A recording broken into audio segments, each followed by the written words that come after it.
Logan Pettis Show? Well, because my name's Logan Pettis and it's my show, and I figured when I was naming the show, what better name than my name? Because it's a pretty good name. In fact, it's the best name, it's the greatest name you could ever find.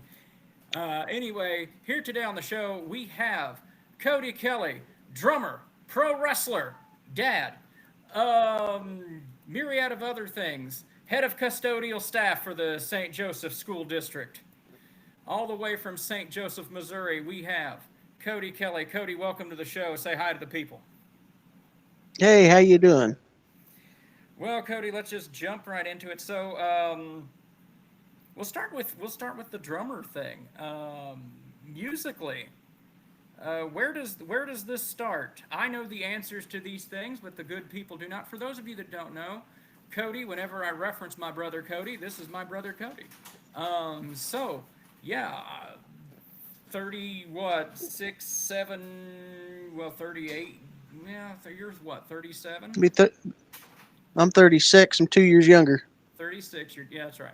And I'm going to be 38 coming up at recording time on next Sunday, a week from today. So That's right. that's crazy to think about. And here I sit in my bluey shirt. But I've got anyway, that exact same shirt, actually. I love this shirt. I love I bluey have it. and bingo. Um, but anyway, so yeah, And the Dundee brush. let's let let's go back.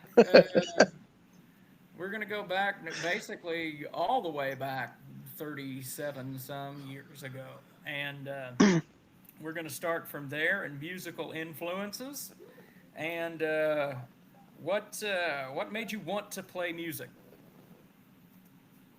I had an uncle, my mom's little brother. He was a drummer. Actually, he was, I can't say just a drummer. He was a musician because he played everything. Um, he played guitar, he played bass. I mean, he was a one man band.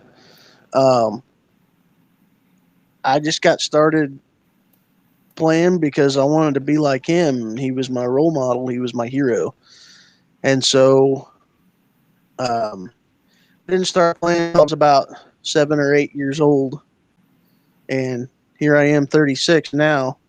And that's just all. I mean, it's not all I've always wanted to do, but it's been a main thing in my life is playing music and being a musician, playing drums. And you've Um, actually you've done it. You've been in a few bands and done the thing. I mean, outside of, I guess, tour of the world or something crazy, but you've done a little bit of everything. yeah, yeah, I've never been on an actual tour. I did a lot of like every weekend deals where we were playing Friday, Saturday, sometimes Sundays, depending on just what we were doing, where we were at. So I played a lot of last minute gigs. I'm for sure of playing, you know, may not have been across the country, but I've across Missouri and into Kansas. But you've done all right. Played bars, honky tonks, churches, school gigs, etc., etc. Were you in the jazz band at one point? I was in the jazz band at Rubidoux Middle School for a short time. Yeah. Um, so I mean, I've done some of that. Played a lot of music in the rock and roll world. Um, Here recently, I've been dabbling in the country music and southern rock side of things. So I have to say, like, he's jumped into the country thing. So and we'll talk a little bit about this. So Cody and I, we met through. We always called her Mamaw. Her name was Phyllis Wilson, and she was a babysitter. And when, in my case, when I was, gosh, I went over there. I don't think I was one yet. I might have been. I might have been. I remember I was a little kid, and I was up the road at a lady named Donna's house, and I don't remember the particulars, and it really doesn't matter for the sake of what's going on. But we moved it was like 3 houses down, and wound up at Mamaw's, and I remember I might have been one at that point, and that's why I remember this. I remember I was a baby. I remember doing this. I crawled up. I got up on the toilet at my parents' house, and you got to understand the bathroom at my parents' house when I was a kid. Cody knows this. Was just this very tiny hallway, and like the toilet was here, and the sink was literally right here. And so I crawled up on the thing, and I got Dad's razor, and I decided I would shave, which obviously I haven't done in quite some time. But I decided I would shave, and it cut the ever-loving muffin stuffing out of my face. And I remember Mamaw going, "What did you do to your face?" "I shaved." Just cool as a cucumber, like. Anyway, and so, but Mamaw was big into country music, and I know that was a lot of the inspiration for me, like doing my vocals and doing my things like that. And a lot of the music that I listened to was, you go over to Mamaw's, and up in the corner of her kitchen, forever, she had this old boom box, not too dissimilar to the one that I have sitting here on my desk. Actually, it makes me think of her when I look at it. Sitting in the corner, and all day long with Q Country 92.7, the local station there in St. Joe, and it was on all. We heard that all day long. Long, 90 playing 90 country all day, and then sometimes if she was feeling frisky, she'd put on KSFT, which was the oldies station that Eagle Radio also broadcast in our area, but. Yeah, and so she passed away now. It's been, 2 years ago? No, it's been about a year. This year will be 2 years. Yeah, it will be 2 years. That's right. This year will be 2 years in July. And I think it was, I mean, I know you played, I'm sure you played some before this, but after she passed, you got a couple of little things and got to play in with some guys and play some of that country stuff. Walk. I did. Godson kind of things. Yeah, I actually have gotten to play that song. Mm-hmm. Set 'em up, Joe. That song. Anyways, so when they had Mamaw's celebration of life at the Eagles Lodge, a couple of Mamaw's friends that she went dancing with figured out that I played. So when they had her life at the Eagles Lodge up on the North Bell Highway, a lot of those people from those country bands and stuff were playing, and Phil Vandal was one of them. And somehow got them all talked into letting me set in, and it was just supposed to be for a couple songs, and then about 2 hours later, I'm coming off the drums.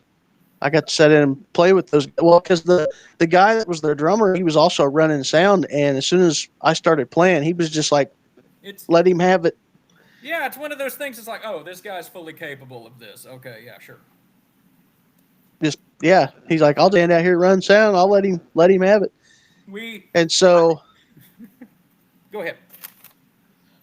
No, sorry. And so, a lot of that kind of spiraled into, fast forward a little bit. I had put out there that I was looking for people to jam with or whatever, and I got a message from the drummer of another local band here in town, Under the Influence, Mr. Charles Stone. He asked me if I knew how to play country, and I said, yeah. And well, Phil Vandal has a jam on the first Monday of every month at Jake's Steakhouse. It's an open mic jam, and told me to come down if I wanted to hang out and jam, and I did. And so I've been doing those. I think I've missed one since I started playing, and I've been doing it since before Christmas. Cool deal. And New Year's Eve rolls around. we're sitting here at the house not doing anything, and I get a text message from Phil Vandal himself on Facebook Messenger asking if I had any plans going on New Year's Eve, and I said no. And he says, "Well, my drummer has a medical emergency, is not going to be able to play a show that we have booked at Jake's Steakhouse tonight." Now, granted, this is 3 hours before showtime. I get this message, and I said no. I said yeah. I mean, he goes, would you be willing to come set in for my band if I need you? And I said, yeah, sure.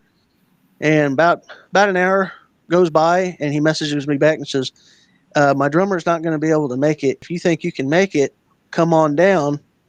He says, he says, I'm going to pay you or whatever. And I won't say how much he paid me. It was good. But I would have done it for free just to play. Right. That's how much I just love to play. But I've sat in and got to do some really cool things just on the fly, and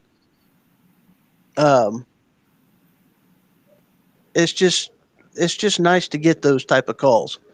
Absolutely. Even if it is just to fill in, at least there's people out there that know they can rely on me if they need me. They can rely on you, and the fact that you are talented enough to sit behind any kit, and this is, I guess, just me talking, but you can sit behind it. It's ridiculous, folks.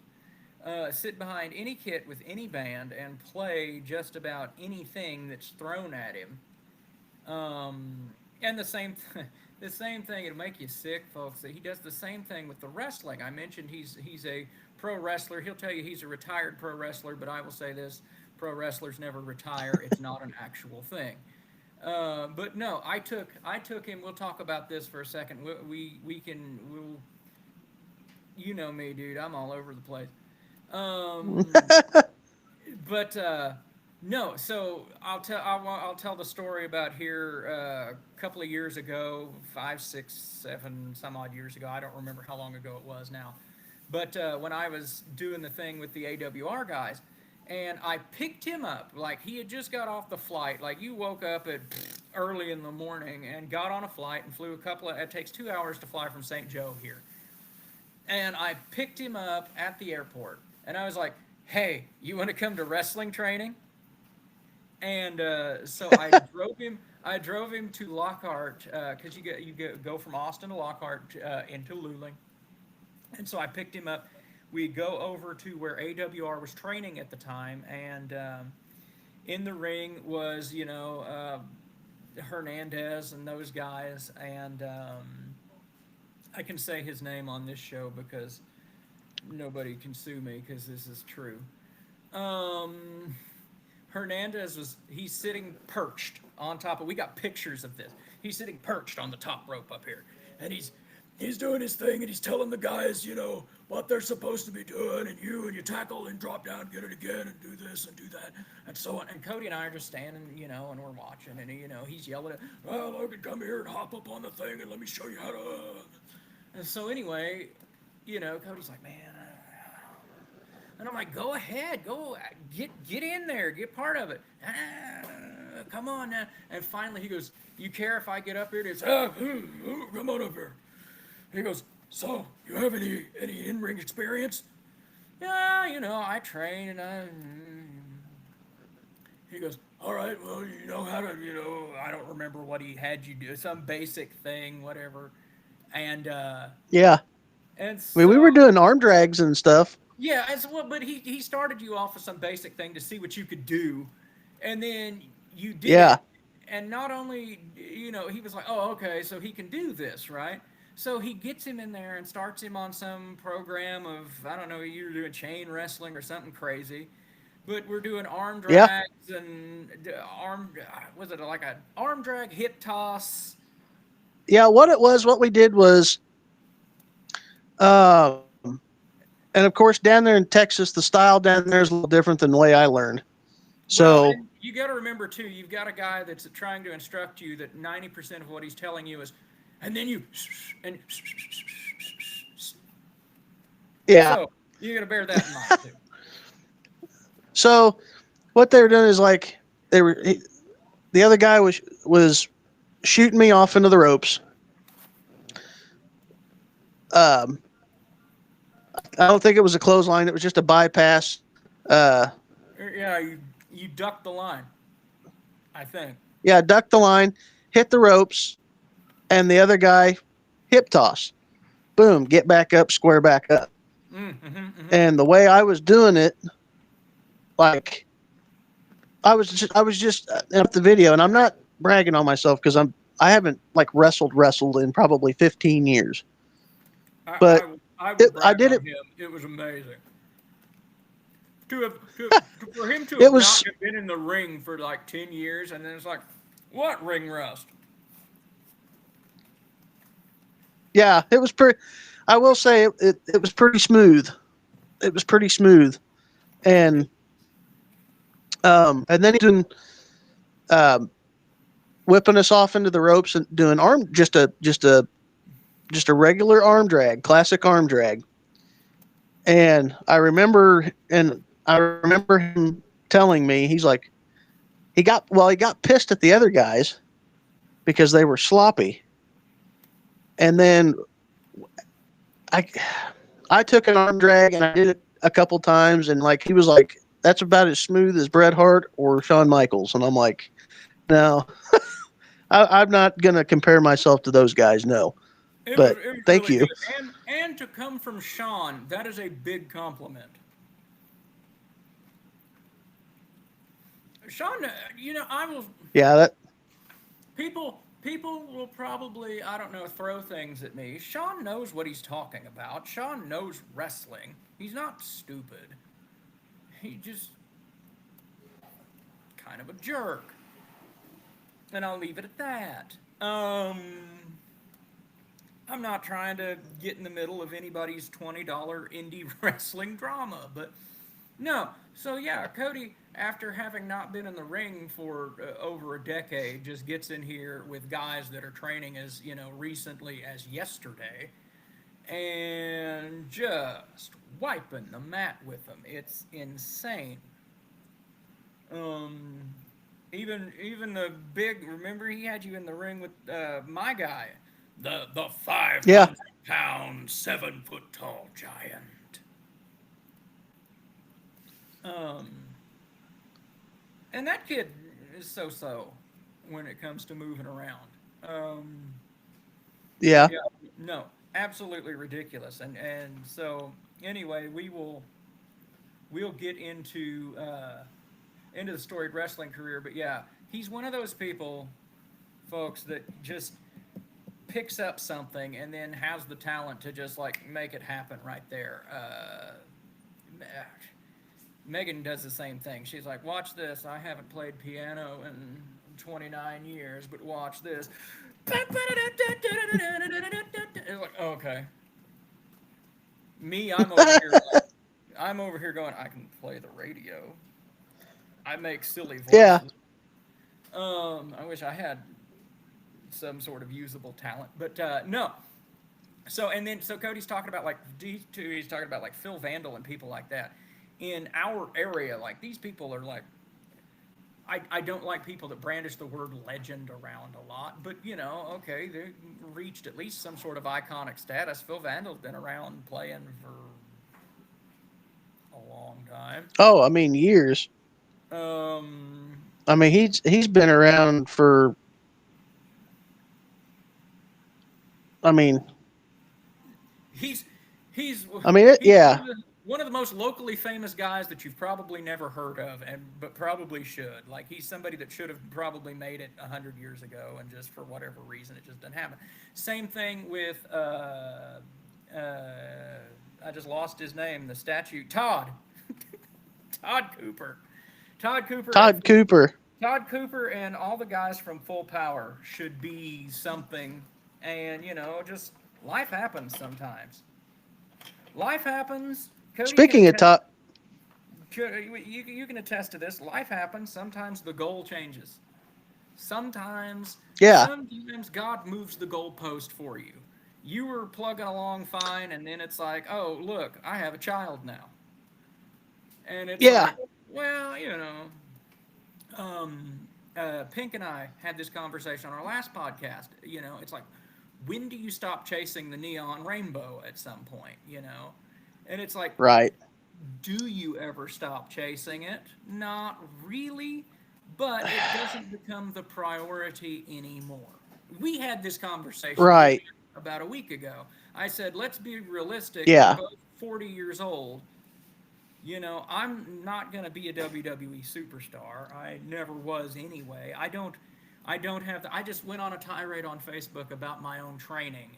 And folks, let me tell you, when I say that I trained to be a wrestler, it's not like I was ever any good at it. I can't do a forward roll to save my life. I did martial arts. I couldn't do it then either. Maybe one day, one of my wrestling friends, if any of y'all are watching, show me how to properly do that thing. My ass doesn't want to go over my tea kettle unless it's got, good reason to. So, um, Right. but and well, now too, I've gotten older, and it's like I do a very physically demanding job, and it's kind of like I want to keep my body well preserved. I don't feel like going through tables every show. There are managers here in Texas that love to get beat up on every show. I'm not him. Um, Yeah. and maybe that's why he's booked on every show. Hats off to him. Uh, I'm not knocking the guy at all. Um, Right. so, But now we're talking about chasing the rainbow, the Neon Rainbow, the um, Alan Jackson song, the Chasing neon That rainbow. Rainbow. Right. Chasing that honky tonk dream. Mm-hmm. No, like I was just had a conversation with one of my music friends from church this morning, and Hmm. I'm trying to get myself out there. I want to start playing gigs and maybe and I'm not talking about going on tour or joining some original band and making an album, and I just would like to I want to play music.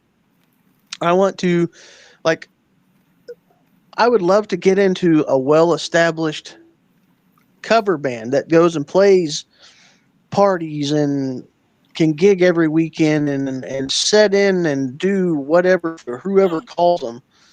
Um, but you're not going to say no but to I know, if somebody comes up and says, "Hey, we're gonna set out on a short little 1 week tour and go to from Missouri, I don't know, Texas, up to Iowa. I don't know. I'm trying to think of somewhere you can go down or over for 1 week, turn around, come back. that I could probably manage. I'm not saying you're That on would the probably be road I could. 200 and some odd dates a year. That's just like I say with the wrestling. If I could go to Laredo or somewhere, every not every month, but maybe every other month or every Right. 3 months or something, yeah, go clear down to South Texas and make an appearance and be like, "Hi, remember me?" And then I'm like, Yeah. I mean, even if I could do where I'm playing 2 and 3 gigs a month or something, yeah, nothing, where it's nothing crazy, where I'm still at home able to do stuff and whatever, that would be fantastic. But I also feel like I'm called to play at church, and and that's not because that's that's a that's important too. it is. I mean, it's not because, oh man, that's easy gig. I'm out there every week playing. No, that's what I feel like I'm called to do. Yeah. Um, and I've gotten that more. I've more gotten that feeling when I just like me and you've talked about this, when I stopped trying so hard. Oh yeah. It's crazy the things that come to you when I won't say you don't want them, but when you're I guess not looking for them and not chasing them. Um, that's how I wound up married. Uh, was I looking for a wife at the time? Not really, but sure, if something came along, okay. And Right. then I wound up in Texas. But it's like I say in my life, knock on something, I have been blessed enough to stumble into some of the coolest situations. Be it what I'm doing at RCW, be it, some of the situations, the people that I've, the singing stuff, the people that I've got to sing with, and things like that. Um, it's been a deal where it's just like I'm just plodding along, and it's like, oh, look at me, I'm Yeah. on stage. I'm on stage with Mike English all of a sudden. I don't, and then you have the moment. What am I doing here? Right. And then it's like it's not me. It's total God thing. So it's really cool the things that can happen if you sit back and let the Lord have His way. Um, Right. my wife Megan asked me, was it yesterday or the day before? We were going down the road, and she says to me, she says, "Can you think of a time that God has stepped in and done something for you?" And it's like I can go back recently and say that it was a year ago. Um, the week of her birthday, so the first second week of February, I lost my job, right? Yeah. And I was already in a weird thing with wrestling, but yeah, I'd lost my job, and it's like I didn't know what I was gonna do. I was freaked out. I was at a super low point. Didn't know what was gonna happen, and then this man just out of the blue shows up, and having done security before, he shows up and he just says, "Hey, I need some security people." And Megan goes, "That guy back there, he used to do this." And he goes, "Well, would you be interested?" It's like, yeah. And I mean, it was a slight pay cut, but you know what? It was a job. And it was within a week of this thing. And did I like it? No.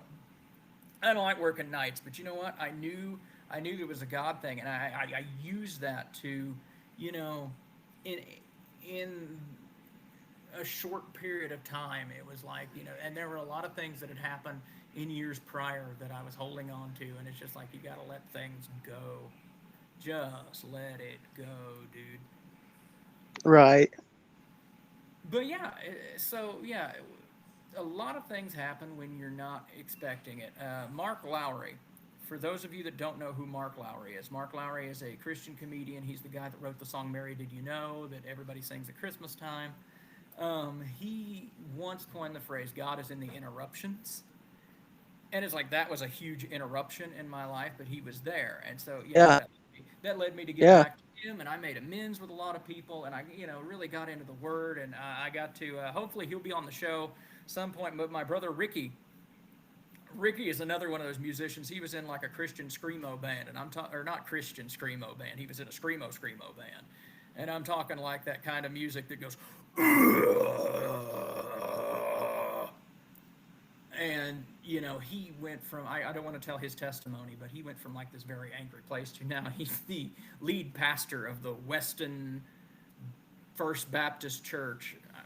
Is it First Baptist? Anyway, of Weston, Missouri, and I got to listen to his sermons and stuff, and so it gave me the opportunity to do that and sit down and just text to Ricky a lot. But because I'm like, when you say this, did you know blah blah blah blah blah blah blah blah, and really just dissect his sermons. But yeah, it's crazy the stuff that will happen when you are not looking for it and you're not trying to force it. I guess Right. I guess my other way of looking at it is I'm sure you've seen the meme that's like, uh, if you have to, what is it? If you have to force love, it's probably shit or something to that effect. Yeah. If you have to force it, it's shit. Yeah, something to that effect.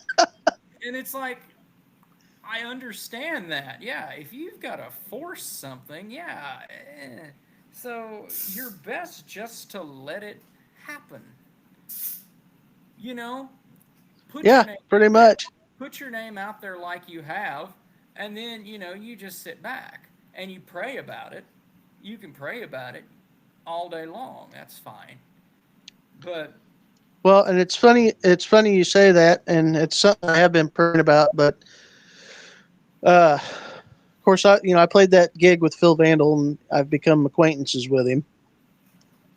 Um, and I asked him if he knew anybody that was looking for a drummer or was needing a drummer for a fill in or for even a band or whatever to if he'd mind throwing my name out there. Well, there's a cover band in Kansas City. I can't remember what their name was, but their name is I'd have to get on and look. I really But hope it's anyways, they KDD. contacted me. Oh man, that would be awesome. I'd love to play with those guys. I'd be all over that. I'd be all over that. I'd be set for life on that one, dude. Heck yeah. Um, that was awesome. Uh, but anyways, this cover band contacted me and wanted to know if I'd be interested. And that Phil Vandal throwed my name out there. Want to know if I'd be interested? I said, yeah. So on the 16th of this month, I've got an audition. So we'll see. We'll see how that goes. If I get it, cool. If I don't, cool. It's not a big deal. It's all in fun. Exactly. That's But I've found out, I guess the older I get, and I love to have fun, we all know this, but the older I get, the more it's just like, that's like the last couple of jobs that I've gotten. You guys are watching it right now. I'm not the greatest interview in the world, right? I'm weird and I'm too honest to a fault. But I've sat down, I've walked in the last couple of interviews for the jobs that I've gotten, and one that I didn't, where I fundamentally made them change how they did the interview process because I kind of took over that interview. Um,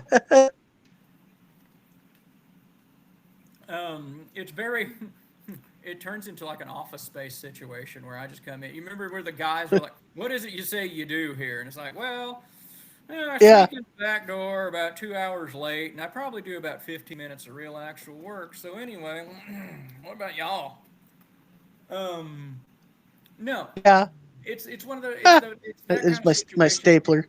You just walk in, you do you, you be yourself, and if it happens, it happens. If not, hey, And I had the security job going for me. Before that, I worked for the city, so it's like I don't necessarily need this job. I would like to do something else, but yeah. Right now, Cody mentioned Right. he's playing in church, and he feels like that is his calling, and he's doing what he feels like he's supposed to and needs to, and that fulfills that need to play the drums in his life, and bada boom, bada bang, and there you go. Um, Yeah. like he said, he said, Phil, throw my name out there. If we can find something, great. If we can't, great. Um, I'm not gonna lose sleep over it.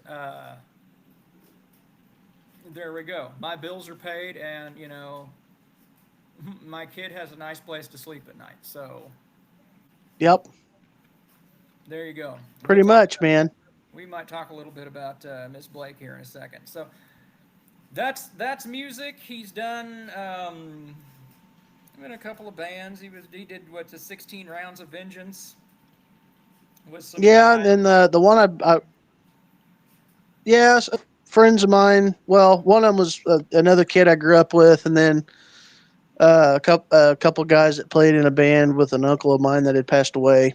Um, The uncle we talked about that earlier. was yeah, the uncle we talked about earlier. That band, 16 Rounds of Vengeance. That was we're just gonna say that was something else. It wasn't. It was. It's not my most proud But how would I bit mean? of music. It really. Again, I'm trying to sell you musically here, Cody. But what would we call that? Was that like would you call that like a new metal kind of thing or? Yeah, it was. It was. I don't know. It was very like. Metallica, Godsmack, esque influence type metal. Okay. Your cookie cutter radio metal. Okay. Um, now, now I played. I used to play drums for a Black Sabbath tribute band, and we were called Supernaut. And oh man, the response that we got from that stuff was Body's burning. yeah, oh yeah, and we played Aussie era stuff. And not only did we play the Aussie era stuff, we played the obscure Aussie era stuff, the stuff that like most people didn't know. But then we threw a couple of the ones that people did know, and And they you, just ate it up. but you still got a good reaction out of it though, right? Because Oh yeah, I mean your die. that can be really hit and miss. Oh yeah, If if you placed it, okay, I will use this for instance. So I've recently gotten into this guy from England. His name is Robbie Williams, and okay. he's this weird pop. And I'll plug his movie here in a second. Now Robbie owes me another $200, but no. So Robbie Williams, you might remember him. It's not really your music, but he had a hit song back in '99 over here called Millennium. And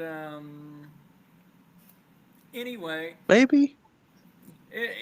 we got stars directing our face, Millennium. Okay. Okay. Yeah.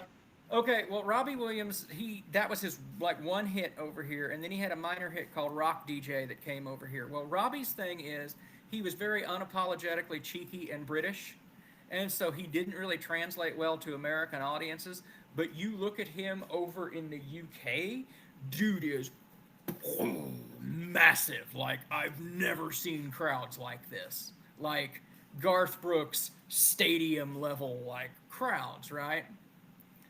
And so that's kind of what I'm talking about is you're playing in this band and you're doing Black Sabbath stuff and people are like, all right, yeah, Sabbath, Paranoid, yeah, we're gonna, and it's like, okay, and then when you don't play that and you're like, well, what is this? People could go, Oh yeah, you get into songs like Sweet Leaf and For Boots and yeah, Wizard and and it's like these were songs, Snowblind.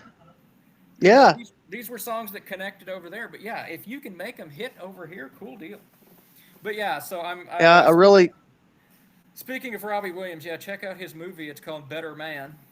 It's on streaming right now. okay. I think it's on Paramount, which is Paramount HBO or no, Paramount's got its own thing. It's called Better Man. Yeah. So you'll appreciate this. Like this is a cool dude. I got into his Netflix special and I like him because he reminds me of me a lot. Um, Yeah. but his movie, he's played by a CGI chimpanzee, and Yeah, I've seen it's really strange. No, nobody asks any questions about it, but yeah, he's a CGI chimpanzee, and he opens the show. He goes, "Hello, my name is Robbie Williams, and you may be wondering why I'm a monkey. Well, it's because I've always seen myself as less evolved than most." right.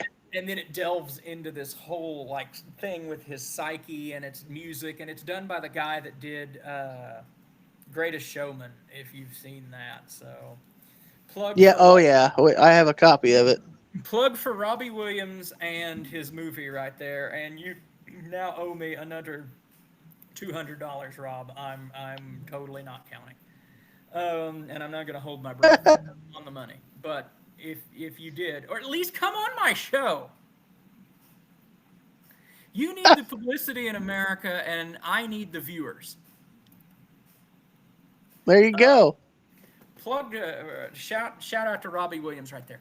So okay, music. We did that. We haven't talked about. We did Forced Anthem. We haven't talked about Forced Anthem much. You did that, and that was with Andy and them, and that was amped up cover tunes, if I recall. The St. Joe Live write up about y'all for Joe Stock. Yeah. You remember the amped up covers? Yeah, kinda. You don't remember? Y'all did Joe Stock, and they had the whole write up, and it's like, Forced Anthem is bringing their amped up cover songs to whatever. It's like, oh, do cover songs. Yeah.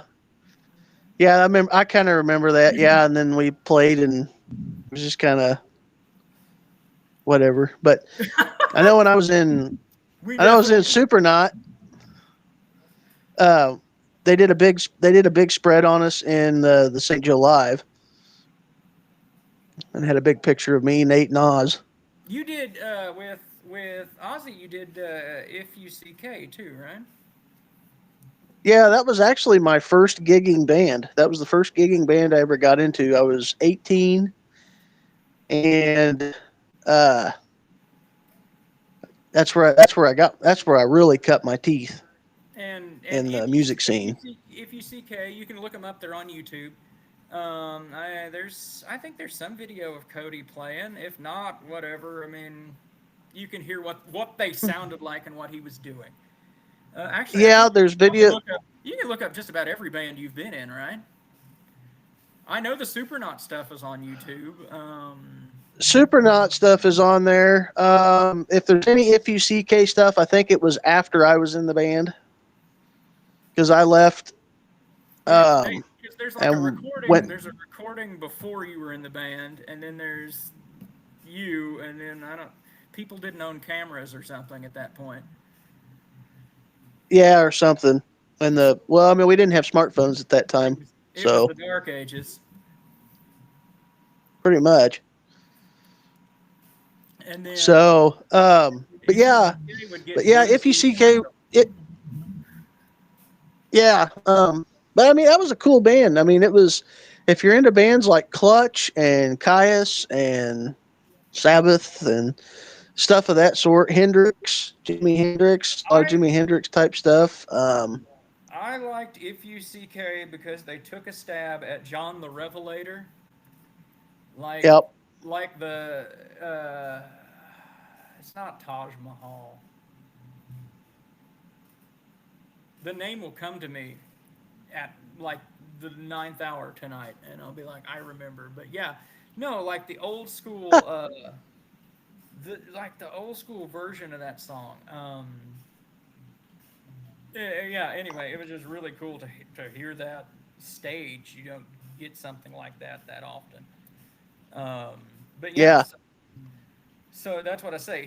They dip into like gospel blues a little bit, and it's like okay, cool deal. Yeah.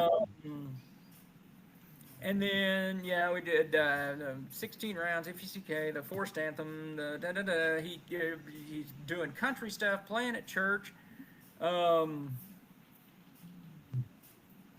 all over the place, all over the place with the Yeah. talent, doing the drumming thing. So then there's the other side. I mentioned the pro wrestling, and this is really fun. So pro wrestling. Cody and I grew up watching pro wrestling, loving pro wrestling.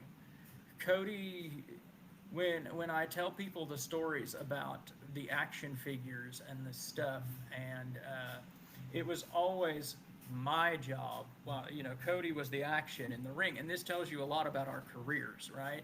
As far as wrestling goes, Cody was the wrestler, and I've always wanted to be behind the scenes guy, interviewer, manager, guy in flashy outfit. But Cody and I, when we'd play wrestling, right, we'd sit down and I'm looking up because Wayne Manor is right here above my head. You can't see my desk right now, but something that we'd play with a lot at Mamaw's house. Jordan, who was best friend growing up, and then life happened, and I'm not going to get into that at the moment, or I'll upset myself.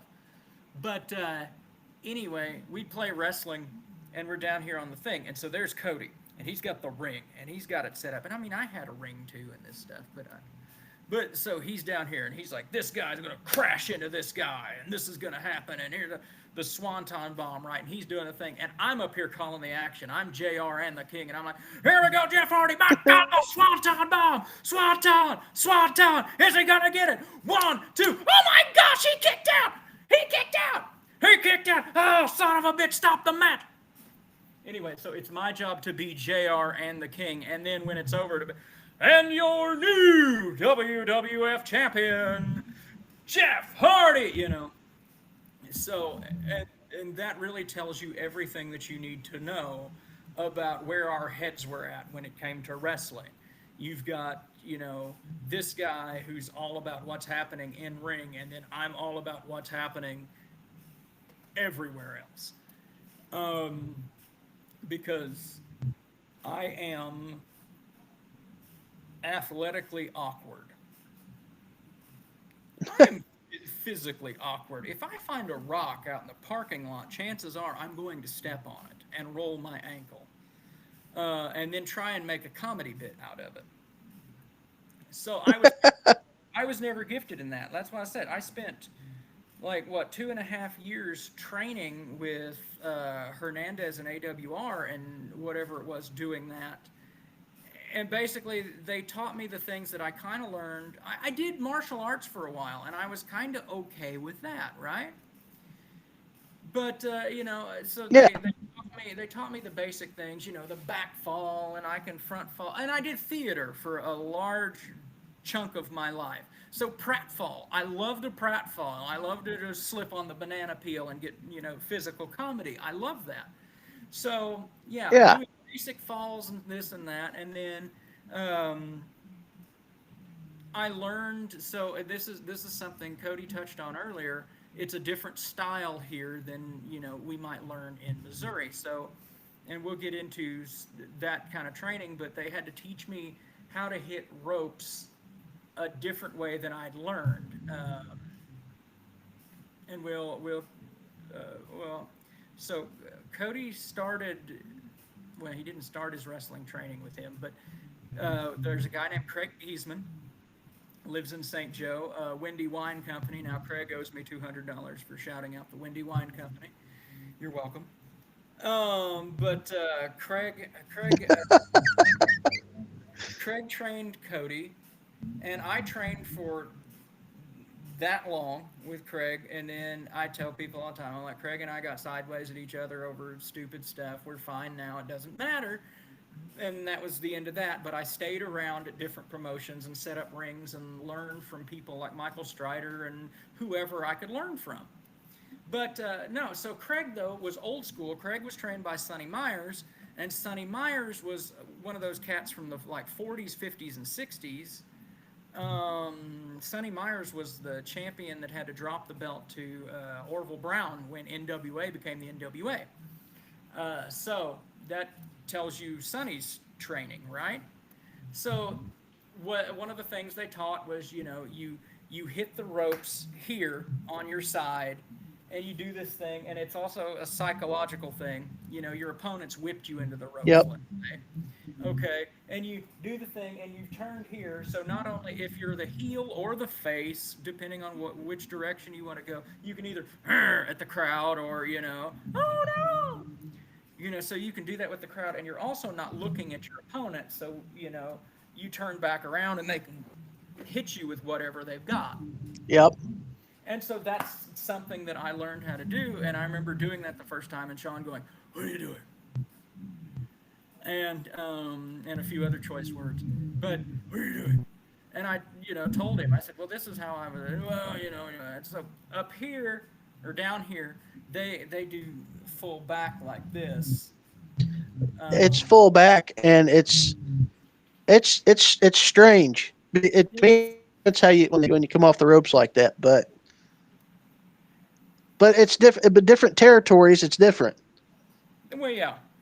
So, but anyway, and this is more of an old school thing, hitting it from the side, and I did it once in an RCW ring. I've never actually hit the ropes at an RCW show, But I've been in the ring just jack jawing around, before shows or whatever, and they're like, "Well, do that again?" And it's like, because I hit the thing like this, and they're like, "What is that?" And I'm like, um, I was always taught when you hit the, and it's an old school thing, when you hit the ropes from the side, the reason you do that and you wrap your arm around the rope is in case the top rope would break. if you can catch yourself, You yes, don't get dumped on your, you catch yourself and not get dumped on your head. yeah, that makes sense as well, yeah. So, and that's why you never want to hit it full back because well, one, when you're hitting it full back, you don't want to be looking straight at your opponent because then that just kills the illusion of, We're in a fight. yeah. So, anyways, there's my little spot on it. So anyway, no, so wrestling, we're gonna get into wrestling here. So we watched wrestling. We always wanted to be a part of wrestling, and then the opportunity arises. Uh, Cody pops off at the mouth at a bowling thing. His dad was in a bowling league with Little Tokyo of all people. If anybody remembers what WrestleMania 3, um, the match, it was Big John Studd and the midgets against, and was it King Kong Bundy? Yep. I think it was King Kong Bundy and his band of midgets, and so Lord Littlebrook and Little Tokyo are in this match, or little people, whatever we're gonna say to make it politically correct. I know these people; they would much rather you call them midgets, so we're gonna go with that. Um, anyway, so yeah, he's like, "Oh, you want to wrestle? Okay, cool. Basically, I'm abridging here. Oh, you want to wrestle? All right, meet me over here." And so, yeah, on some random Saturday morning, it's like we all just meet over at Lord Littlebrook's house, and in the back of his domicile there is this big yellow shed, and it's still there. You can go see it today. The ring is gone, but um, yeah, there's this shed, and in there is this ratty old, torn up ring. Smells like cat pee because cats have peed all over it, and they've got in there and clawed up whatever little carpet padding mat was on the thing. So there's just boards. This thing was rough, Oh and yeah. that's where training started. And I ended up in there. Shane was in there for some of it, wasn't he? In the No, at the Shane never beginning, came to the. at the who somebody that wasn't me was there too. In the before Craig and them showed up, and it was just the midgets. I don't remember. I don't remember. There was somebody, yeah, there was somebody I, else. I Anyway, and then somewhere along the way, I got to think like Dean Smith was there. yeah. And then Craig and them started showing up. Craig and Sonny started showing up, and they actually took over for Tokyo. And then you and wasn't it your uncle uh, tore the ring Yeah, apart? me and Kevin went Yeah, welded it back together. and fixed it. So, because my yeah, because Uncle Kevin he was friends with Chris and Bobby. Okay, yeah, I knew it was something like that. Um, Yeah. so they put the ring back together, and then wrestling happened, and then you had, and this is what's fun about this too. Uh, Cody caught on like nobody's business, right? And I was there more or less just keeping an eye on things, and then it gets to this point. It's like we end up wanting to use Cody's vehicle every single freaking time we go out, and it's like, what's the deal with that? And then we want to start showing him how to like blade, and this is how this works, folks. Okay, I'm there watching over things. I'm like, Cody's gonna come home with gig marks in his head, and guess what? His mother's gonna come and like chew my backside off. Fuck. Yeah. Because let me tell y'all something. And Tammy's gonna watch this later and be like, ah. But usually, if Cody did it, it was my fault. If it was bad, or rusty. Yeah. So I went to Craig. I'm like, why are we only using Cody's car to go on trips to Arkansas and stuff? And no, we're not going to teach him how to cut his forehead. And I think that's what led us to, we had an exchange of words, and then that was the end of that. And then, the whole thing went south, and it was probably all my Yeah, because well, what it was we had taken. I had that little S10, Mm-hmm. that little S10 pickup, and we drove it 3 hours across Kansas. Because I'd rode a couple times with them. Pittsburgh. Well, then it was right? my turn to take. Yeah, we went to Pittsburgh, and then a couple of times I rode with them. Well, all the times we went to Pittsburgh, Craig always rode with me, and we took my S10. Well, and then we went to Arkansas. Well, I rode with them a couple times down there, and my S10, literally the transmission had went out right before we were supposed to go, and the wrestling promotion that we were going to wrestle for, they were going to put the belt on me, or we're talking about it. Well, I couldn't make it because, yeah, and my transmission had just went out. I had to have it rebuilt in the S10. We couldn't take it, and they got pissed at me, and that was it for me.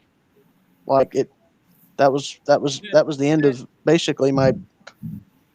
That old school thing where, and this is a thing that's online right now. They're talking about old school mentalities that need to be done away with, and one of them is punishing people for stupid stuff that is like way out of their control, or just punishing Yeah. people for stupid stuff anyway. It's like, no, you just teach and just go, and you don't get mad about things like that. And so that's what it was. Right.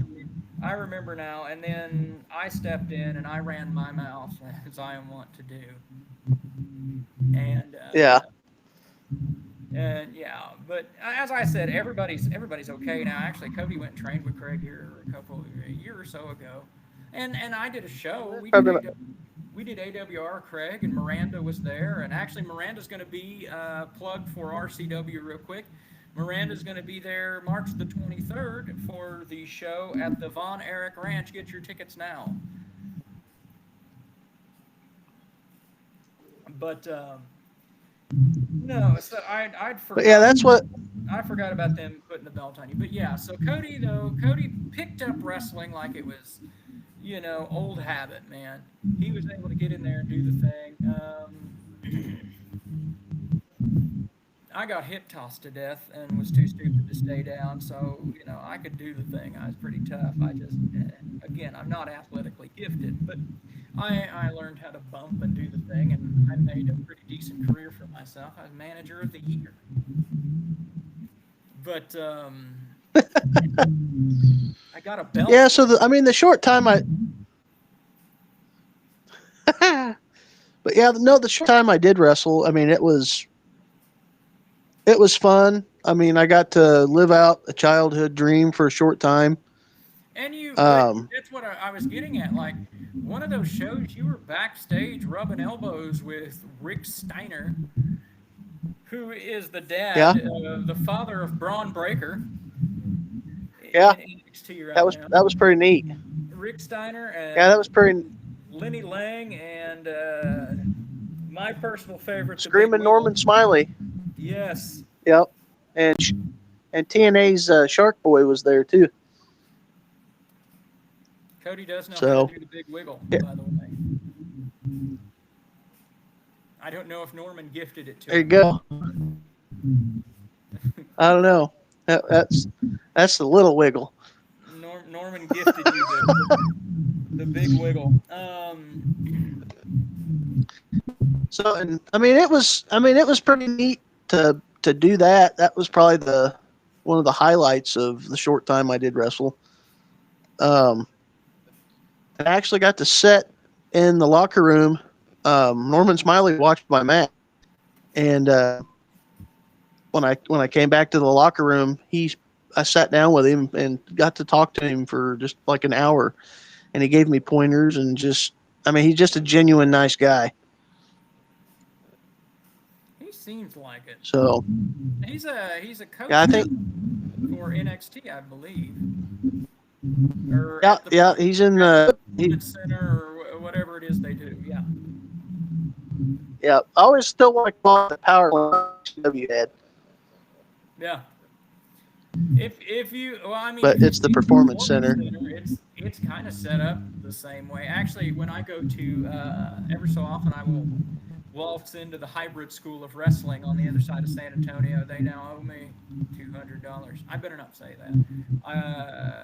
Never mind. I'm not going to tell that story here. But the Hybrid School of Wrestling uh, reminds me of that too, where they've got the different rings set up, and we didn't have the luxury of training like the kids do today. We trained basically outside in the cat pee thing, and then I trained outside in a junkyard. And we had a Yeah, single ring. It wasn't like at hybrid you go and they've got a low boy, and then they've got basically the rings are the different levels. You start off here and you learn fundamentals, and then you work your way up into the big ring, what is basically the show ring that they use, I think, for the RCW shows and stuff. And that's where you work on working through matches and things like that. right. I I never I been a will say one cool thing was yeah. Go for it. oh, I'm sorry. No, you're good. I will say like when I was when I was training to wrestle and stuff. One thing I was very fortunate of, and I thought was really cool, was um, I just went to a local wrestling show that we had here in town at the Armory, and I was about 16 years old, 16, 17 years old, and I just walked up to Craig and some of the other guys that were there and just started asking questioning and this and that. And that next weekend, I was training with them, and it just took off. And those guys were gracious enough to just take me under their wing and um, just started showing me how to wrestle, how to do it, and they didn't try to be they didn't try to like how do I put this? They didn't charge me for my training. There was no charge. There was no. I mean, it was just guys getting together that were friends in the indie wrestling in our area. They got together in some guy's backyard, Lord Littlebrook's backyard in his room in an old shed, and I mean it being there from sun up to sundown and just training, and it was fun, and they really for the most part treated me just like the rest of them. I mean, I wasn't treated like the new guy. I wasn't treated There was bad there was per minimal se, but hazing going on, but yeah. there was chopping and things of that nature. But Oh, but that's in every. That's not a rite of passage in every wrestling. not anymore. It's not, from what I hear. Really, really, the Oh, chopping thing. oh yeah, we've taken the fun out of everything now. That Kids sucks. That just kind of shows you how out of touch I am with wrestling It's not nowadays. even no, it's not even wrestling. Like I remember back in the day when you had initiation to go into high school, but you can't do that anymore. You can't. This is like getting into a whole nother topic, but there's a difference to me between, I don't know how I want to word it, saying hazing and bullying somebody. Right. I've been in places where I've seen somebody that was bullied. Now, to give somebody some good-natured hazing and ribbing, I understand the initiation. Let's take some chops to the chest. Congratulations, you're part of our club. You know, I don't see that there's anything really wrong with that as long as you're not like blood in, blood out killing somebody to be part of a gang, right? Right. But no, making somebody, scrub the savage head with their teeth with a toothbrush, silly things like that. I That's don't. yeah.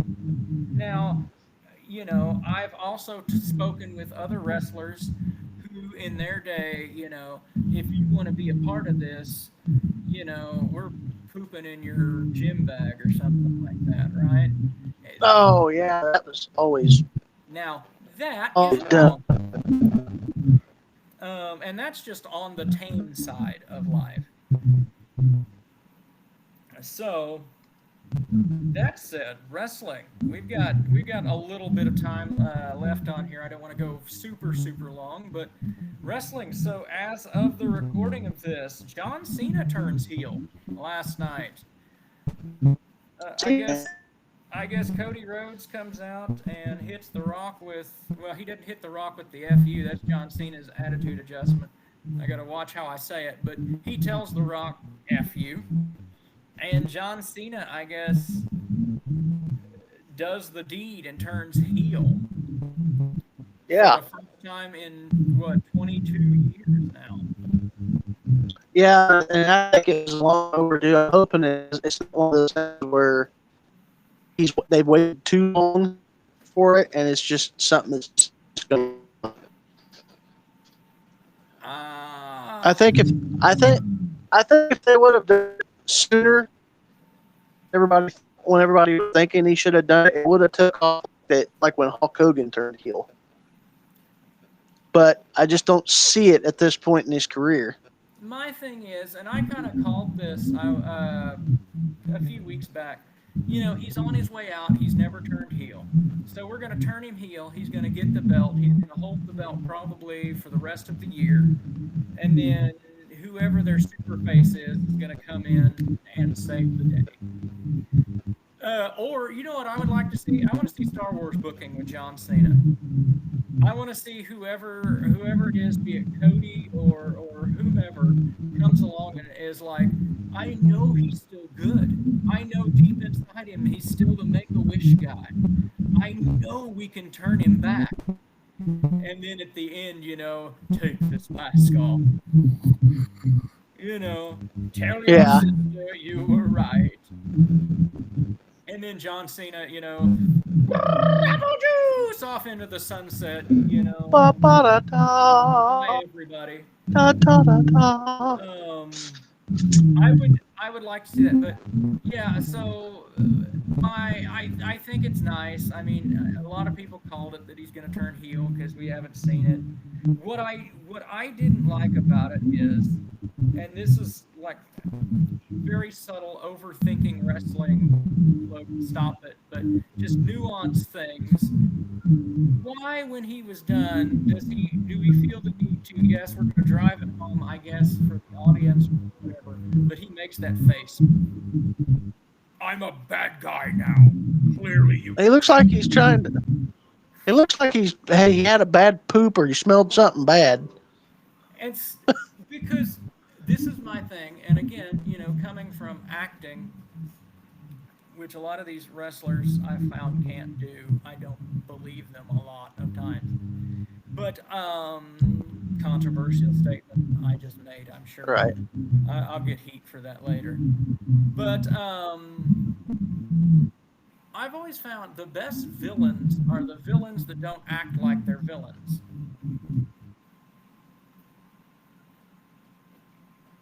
I turned I on. could see that. Yeah.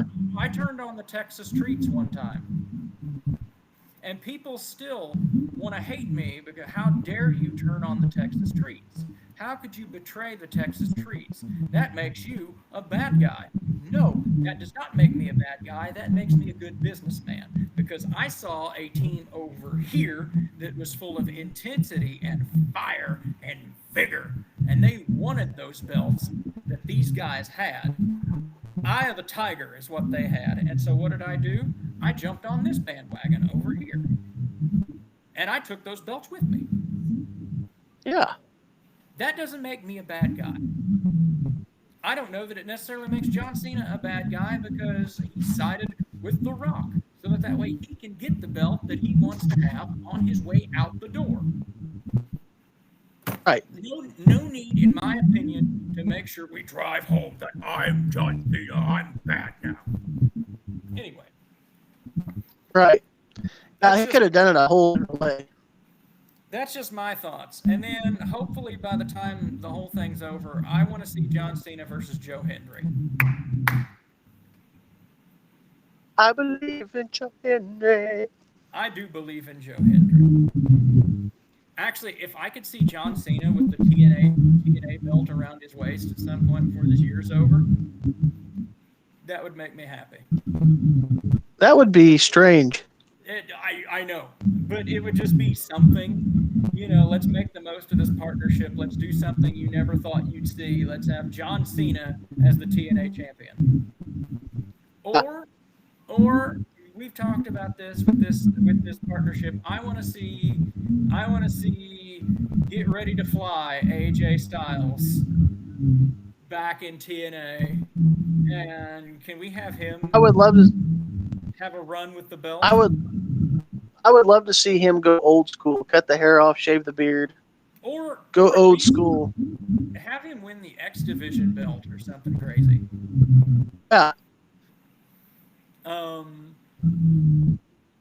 I feel bad because it's like it's a weird time for wrestling because, you know, it's like as kids, when you and I were growing up, okay, it was a big deal. Like I remember everybody was like, did you see what happened on Monday Night Raw? Like if you didn't watch wrestling, you were lame. Yeah. And then I remember the shift of if you did watch wrestling, you were lame. And now I feel like I'm lame because I don't watch enough wrestling. Because man, there's a lot of wrestling to watch. There is, and it's on about every night. Oh, so okay, yeah. So we got Monday Night Raw on Netflix. Tuesday nights we got that's NXT, right? Is NXT on Tuesdays or Wednesdays? NXT is Tuesday. Wednesday is Dynamite. Yes.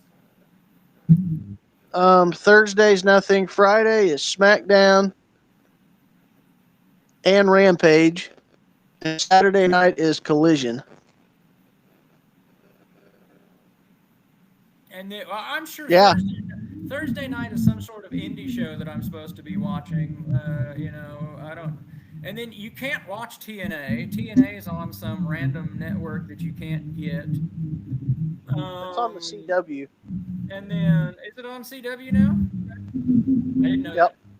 And then, you can watch NWA. NWA is over on X or Twitter or whatever it used to be called. And then, okay, and see, there are people that know about all this stuff.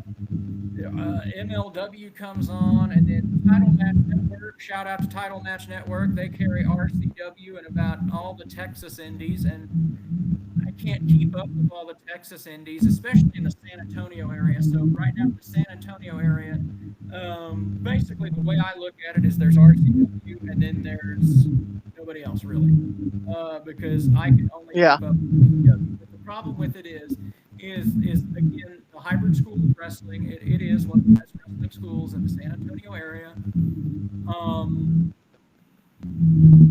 Those kids go out and they go to like the 15 different other promotions, and I'm not knocking anybody. No, I don't want anybody to think that. I'll say that right off the bat.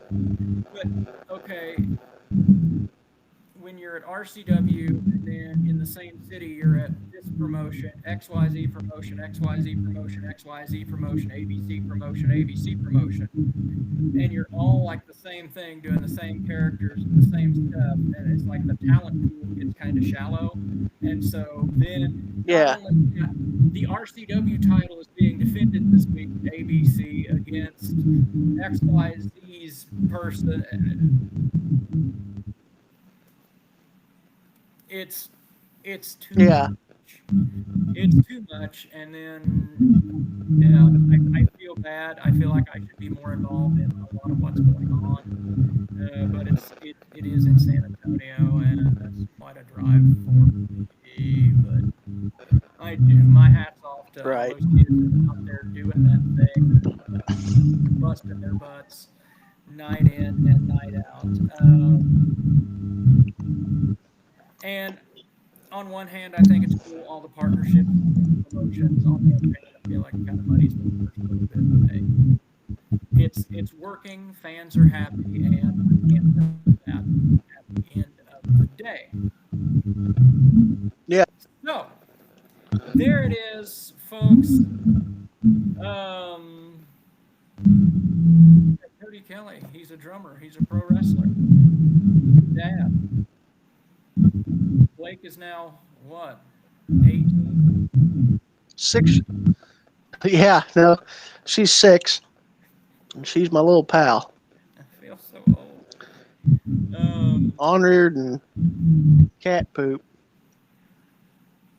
So, yeah, so 6 years ago, Cody becomes dad. And I'm sure you've been having fun with that every single day. Oh, dude, it's great. Most days. I wouldn't give any of it up for the world, man. I mean, it's fantastic. That's what I tell. I'm telling you, I tell people all the time. I said we've got to, at some point, maybe not right now. At some point, we'll get Cody back into ring shape and have him at least wrestle one time in front of Blake. Yep. Once. And by once, By once I mean one more match. And then that's twice. And then we bring him down here to Texas, to RCW. Brandon Oliver, are you listening? I want to manage one more time. I want to manage the Attitude. Casey Kelly over here. One more time. And then I can fade into obscurity again. Go back behind my gentleman table. I do commentary now, apparently. I do commentary for the Rumble, and I loved every minute of it. I got to call a match with not only handsome Javi Perez of 210 United in the San Antonio area, but I also got to call a match. I will say this. Not often do I praise this guy because Lord knows he's called me every name under the sun. But I got to call a match with the Joe Galley, the head play-by-play analyst of the National Wrestling Alliance, Mr. Joe Galley. Good friends with William Patrick Morgan. So there you go. Musical wrestling tie-in right there. Mr. Cool. Corgan, if you're listening, Cody would love to sit in and fill in with the Smashing Pumpkins. That'd be cool. See? There you go. If you ever need a drummer for something, this is your guy. San Antonio wrestling fans, if you're listening, if you need a drummer for something, this is your guy. We're going to make this happen. This is your guy. Do you want to play something? Do we have the ability to play something? Well, swing that sucker around, or it's like that's only 7 o'clock. I was about to say, I don't know what the noise ordinance is. Yeah, I got a little bit of time. I play something here. I don't know if your neighbor's going to get pissed off and start making some noise. I don't know if it's going to peak out my audio either, but you know, let's try something. My kit. Look at Cody's fancy studio setup. Yep. Give me just a sec. I'm gonna go off mic. Go for it.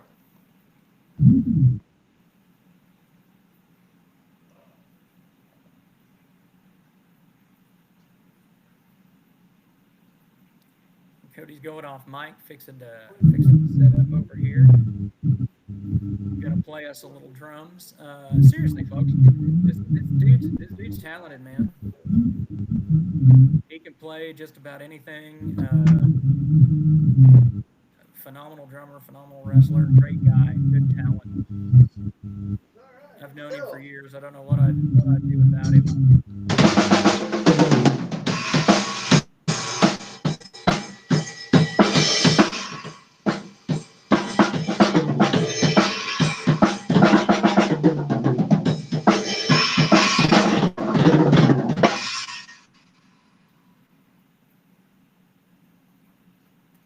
There it is, right there. A little bit of Cody Kelly. I don't know if he's gonna play something else. He's coming back this way.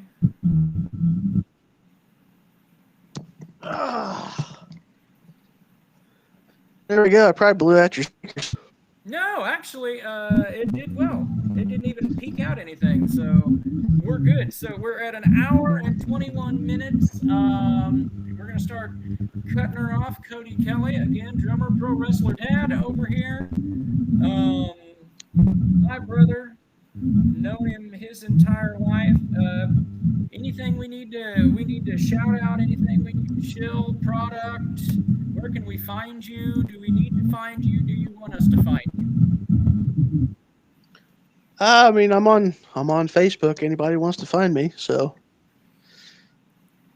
And it's Cody Kelly. That's about it.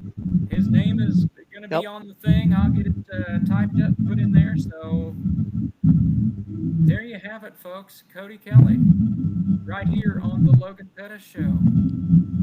We will see y'all next go around. As soon as I figure out how to end this show. All right. Okay. Calculating. We off the air now? Yes. Cool. We're uploading your studio session right now. Oh, nice. Yeah, I don't know what that So it means. says, yeah, uploading your recording.